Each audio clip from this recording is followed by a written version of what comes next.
Hello friends, एक बार फिर से स्वागत करता हूं मैं अद्वैत आपके अपने गार्डनिंग के चैनल पे, अद्वैत टेरेस गार्डनिंग पे। तो आज ये जो आप सामने रंग बिरंगे पत्ते देख रहे हैं, ये बहुत से लोग जान गए होंगे, बहुत फेमस है। ये क्रोटन्स इनको बोलते हैं और ये डेकोरेटिव पर्पस से होते हैं। इनमें फ्लावरिंग नहीं होती है, इनकी लीव्स ही आपके गार्डन में फूलों की कमी को पूरा कर देगी। तो आज इनकी केयर पे आप लोगों को बता देता हूँ। विंटर शुरू हो गए हैं तो बहुत जगह इसके लीव्स इस तरीके के हो गए होंगे, इस तरीके से रेड रेड इसके लीव्स हो जाते हैं। और बहुत ज़्यादा जब विंटर्स होगा और अगर ये बाहर खुले में है तो इसके लीव्स भी ड्रॉप हो जाते हैं।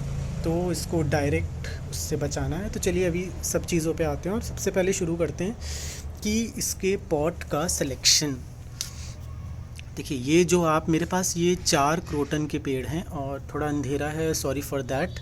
ये मेरा 12 इंच का गमला है और मिट्टी का गमला है। मेरे सारे गमले मिट्टी के हैं। तो इसमें जो सबसे मेन चीज़ का ध्यान रखना होता है वो है गमले का सिलेक्शन। वैसे प्लास्टिक के गमले में भी बहुत अच्छा चलता है, लेकिन प्लास्टिक के गमले में फिर वही बात, आपको पानी का बहुत ध्यान रखना पड़ेगा, वाटरिंग का। ज़रा सी वाटरिंग ऊपर नीचे हुई तो ये रॉट हो जाएगा, इसके पत्ते झड़ जाएंगे और इसमें फंगस लग जाएगा फ़ौरन। तो आपको वाटरिंग का बहुत अच्छे से ध्यान रखना है, क्योंकि मिट्टी का गमला होता है तो वो अपने आप ही मैनेज कर लेता है। एक्सेस वाटर को वो इवेपोरेट कर लेता है या अपने में सोख लेता है। तो आपको वाटरिंग का ध्यान रखना है सबसे पहले पॉट का जब करेंगे। नेक्स्ट हम लोग वाटरिंग पे ही आ जाते हैं। वाटरिंग जब ऊपर की मिट्टी सूख जाए, मैंने आपको बताया ये फिंगर का नाप रखिएगा और इतनी फिंगर मिट्टी में ऐसे करके देखिएगा, डिप करके या गड़ा के देखिएगा। अगर मिट्टी चिपक रही है उंगली में आपकी तो आपको उसको पानी नहीं देना है, मतलब नमी है। और अगर सूखी है तो आपको पानी तो वैसे भी देना है। और सबसे ये प्लांट इतना बढ़िया है, आपको पेड़ को आप देखिएगा, समझिएगा, खुद ही आपको ये बताएगा। जब इसके लीव्स ऐसे ड्रूप करते हैं, ऐसे झुक जाते हैं, इस तरीके से ऐसे झुक जाते हैं, तो मतलब ये खुद ही कह रहा है कि मुझे पानी दो। और इसमें इस प्लांट में ये एक बहुत स्पेशलिटी या इसका थोड़ा मतलब आप कह सकते हैं थोड़ा सा नेगेटिव पॉइंट होता है कि अगर इसमें कम पानी होगा तब भी इसके लीफ ड्रूप करेंगे, झुकेंगे, और ज़्यादा पानी होगा तब भी लीफ इसके बड़े डल डल से दिखेंगे। तो आपको बस इसमें एक केवल थंब रूल है क्रोटन के प्लांट लगाने का, क्योंकि ये हर कोई लगाता है, हर गार्डनर लगाता है और बिगनर्स भी इसको लगाते हैं। तो आपको इसके केवल पानी का मैनेजमेंट सही कर लेना है, तो सब चीज़ें आराम से मैनेज हो जाएंगी। ठीक है, तो वाटरिंग का हमारा पार्ट हो गया, पॉट का पार्ट हो गया। थर्ड पॉइंट पे आते हैं कि इसकी मिट्टी कैसे तैयार करनी है। इसकी जो हमको मिट्टी तैयार करनी है, मैंने जो तैयार करी 70% गार्डन सॉइल है। कोकोपीट, अगर प्लास्टिक का पॉट यूज़ करें तो कोकोपीट मत यूज़ करिएगा, क्योंकि उसमें फिर पानी बहुत दिनों तक होल्ड रहता है और आपको अंदाज़ा नहीं होता है। नीचे कोकोपीट वो भी नम रहता है, ऊपर से हल्की मिट्टी सूखी आपने पानी दिया तो वो नीचे रूट रॉट हो जाता है। तो 70% गार्डन सॉइल रखिएगा। 20% मैंने इसमें गोबर की खाद और वर्मी कंपोस्ट दोनों मिलाया है। 10% में से 5% मैंने बोन मील लिया है, 5% मैंने इसमें सरसों की खली मिलाई है। और नीम की खली भी आप मिला सकते हैं। नीम की खली मिलाएंगे तो अच्छा रहेगा, थोड़ा इन्फेस्टेशन नहीं लगता है। तो इस तरीके से गार्डन सॉइल लगा सकते हैं आप इसकी सॉइल तैयार कर सकते हैं। और बहुत वेल ड्रेन्ड होनी चाहिए, पानी खड़ा नहीं रहना चाहिए मिट्टी में। पानी देते ही वो या तो ड्रेनेज खुद से निकल जाए या पूरी मिट्टी को सोख लेना चाहिए। इस तरीके की आपको इसको सॉइल प्रिपेयर करनी है। अब फोर्थ पॉइंट पे आते हैं कि इसकी सनलाइट की कैसे रिक्वायरमेंट होती है। सनलाइट इसको, अगर बहुत भीषण गर्मी है, मई जून का महीना अगर चल रहा है, तो डायरेक्ट सन में मत रखिएगा, पत्ते फ़ौरन जल जाएंगे 1 घंटे की भी धूप में। इसको शेड में, ब्राइट लाइट में आप रख सकते हैं। कमरे के अंदर रखेंगे, अगर 2 दिन रख सकते हैं, कोई इशू नहीं होगा। थर्ड डे से इसके लीव्स येलो पड़ के ड्रॉप होना शुरू हो जाएंगे। तो ये इंडोर प्लांट भी नहीं, इसको ब्राइट लाइट चाहिए। विंटर्स में अगर आप इसको सवेरे की धूप दिखा देते हैं 12 बजे तक तो ठीक है, वरना अगर विंटर्स में भी आप इसको ब्राइट लाइट और शेड में रखेंगे, जहाँ पाला ना पड़े, ओस ना पड़े, वहाँ ये बहुत अच्छी तरीके से काम करता है, बहुत अच्छी तरीके से चलता है। इसके लीव्स भी जल्दी ड्रॉप नहीं होते हैं unless and until temperature 4-5 degree तक अगर हो जाए तो, तब तो शेड में भी रखा है तो भी इसके लीव्स ड्रॉप होंगे, लेकिन दोबारा से इसके आ जाएंगे लीव्स अप्रैल में। तो बहुत एक्सट्रीम समर एक्सट्रीम विंटर दोनों से इसको बचाना है। और कैसे बचाना है? शेड में रख के बचाना है और कुछ नहीं करना है। ठीक है, तो हमारा थर्ड पॉइंट ये भी हो गया। फोर्थ पॉइंट पे आते हैं इन्फेस्टेशन वगैरह कि इसमें किस प्रकार के कीट प्रबंधन किया जाए।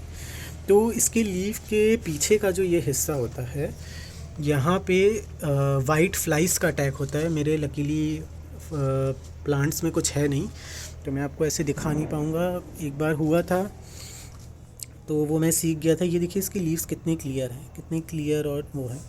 तो वही नीम ऑयल और सोप का सल्यूशन, एक लीटर पानी में 1 चम्मच नीम ऑयल डाइल्यूट कर लीजिए और 1 चम्मच वही हैंड वॉश यूज़ कर लीजिए या डिश वॉश बार या कपड़े धोने वाला साबुन, वो स्प्रे करके वो मिक्स करके स्प्रे कर दीजिए हर 15 दिन में। कोई कीट फीट कुछ नहीं लगेगा। वाइट फ्लाइज़ हैं तो हर दूसरे दिन आपको रिपीट करना पड़ेगा अगर इन्फेस्टेशन हुआ है, और अगर फंगस लगा है तो भी आपको हर दूसरे दिन ये नीम ऑयल और उसका करना पड़ेगा जब तक आपका इन्फेक्शन सही नहीं हो जाता है। और तब भी सही नहीं हो रहा है तो प्लांट को बचाने के लिए आप उस हिस्से को कट भी कर सकते हैं। मैंने भी ये जो मेरा क्रोटन का है इसमें बहुत लगते हैं क्योंकि इसमें बहुत सारी लीव्स हैं, तो इसको एक इंडिविजुअल लीफ पे नहीं आप वो मैनेज कर सकते हो। तो जहाँ बहुत ज़्यादा बढ़ जाता है तो उस हिस्से को कट कर देते हैं। एटलीस्ट आपका प्लांट बच जाएगा, वो दोबारा से ग्रो हो जाएगा लेकिन आपका प्लांट बच जाएगा। तो इसी से कनेक्टेड हम नेक्स्ट पॉइंट पे आते हैं, इसकी प्रूनिंग पे घना कैसे बनाएं। देखिए मेरा पेड़ कितना घना है और ये 5 साल पुराना है, 5 से 6 साल। तो इसकी बहुत प्रूनिंग, ये देखिए इसकी जो टिप्स पे ये जो यहाँ से नई लीव्स आ रही हैं, इसको अब तो टाइम नहीं है लेकिन जब ये मार्च का समय होता है तब आप इसको यहाँ से कट कर सकते हैं। जहाँ से टिप से पत्ती उग रही है तो यहाँ से आप कट करेंगे तो उसकी जगह से 2 लीव्स और 2 न्यू शूट्स आएंगी। तो आपका ऐसे प्लांट घना होता जाएगा और ऐसे प्लांट की ग्रोथ भी अच्छी होगी, वरना इसका प्लांट आपका ग्रोथ स्टैग्नेंट हो जाएगी। तो इस तरीके से इसका ध्यान रखना है। तो ये कुछ मोटे मोटे 4-5 पॉइंट्स हैं, इनका आप ध्यान रखेंगे तो आपका ये प्लांट बहुत इजी मेंटेनेंस प्लांट है, बहुत आराम से चलता है और बिगनर्स के लिए तो बहुत अच्छा प्लांट है। आप इसको आराम से लगा सकते हैं। मेरा देखिए ये वाला क्रोटन का पेड़, ये 8 साल इसको हो गए और इसका मैं आपको स्टेम दिखाता हूँ। देखिए आप स्टेम से ही अंदाज़ा लगा लीजिए कितना पुराना प्लांट है। देखिए मिट्टी के गमले में लगा हुआ है, ये 12 इंच का गमला है सिर्फ। और मैं इसकी हर साल रिपोर्टिंग करता हूँ। रिपोर्टिंग करने का मतलब है पेड़ को पूरे गमले से बाहर निकाल के मिट्टी सहित, और जो एक्स्ट्रा रूट्स होती हैं उनको कट कर देता हूँ, उसमें खाद डाल देता हूँ और फिर से दोबारा इसी गमले में लगा देता हूँ क्योंकि गमला चेंज करना बार बार पॉसिबल नहीं हो पाता है। तो अच्छे से प्लांट चलता है, कोई दिक्कत नहीं आती है। मार्च के समय आप प्लांट की रिपोर्टिंग प्रूनिंग कर सकते हैं या अक्टूबर के महीने में भी, दिवाली से पहले या दिवाली के आसपास। तो आपका प्लांट बहुत अच्छे से चलेगा। देखिए कोई दिक्कत नहीं है। इन्फेस्टेशन लगता है, ऐसा नहीं है कि इन्फेस्टेशन नहीं लगता है, सब लगता है। उसके लिए आप प्रूनिंग करिए, इसकी पत्तियों को क्लीन रखिए। और जो सूखी पत्तियां हैं, देखिए ये पीली पत्तियां नहीं हैं, ये इसका वेरिगेशन है।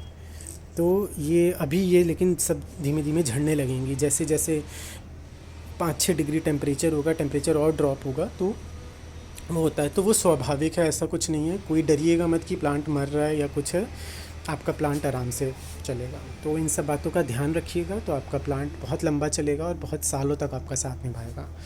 तो friends, thank you so much for your patience listening. कोई क्वेरीज़ हों, कुछ सवाल हों तो आप नीचे कमेंट सेक्शन में पूछ सकते हैं। बाकी आप मेरे वीडियो को लाइक करिएगा प्लीज़, मेरे चैनल को सब्सक्राइब करिएगा और अपने फ्रेंड्स के साथ शेयर करिएगा। Thank you so much, friends.